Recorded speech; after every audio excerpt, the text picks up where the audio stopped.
ভিক্টরের চক্রান্ত ভেস্তে রাহিকে উদ্ধার করে ভিক্টরের মুখোশ খুলে পুলিশে দিল রাহুল।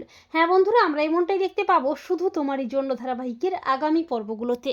রথযাত্রা উপলক্ষে রায়চৌধুরী বাড়িতে জগন্নাথ দেবের শানযাত্রার আয়োজন করা হয়। আর শানযাত্রার দিনেই ভিক্টর চক্রান্ত করে রাহিকে কিডন্যাপ করায়।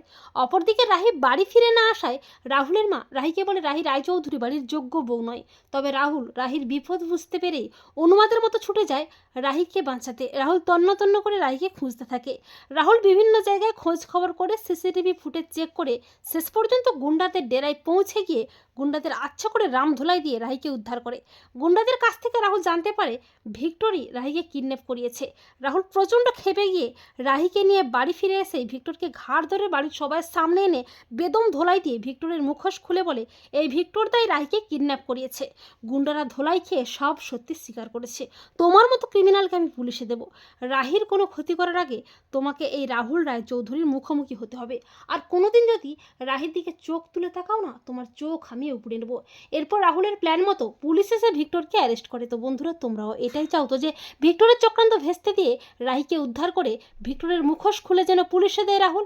কমেন্ট করে এক্ষুনি জানিয়ে দাও তোমাদের মতামতটি।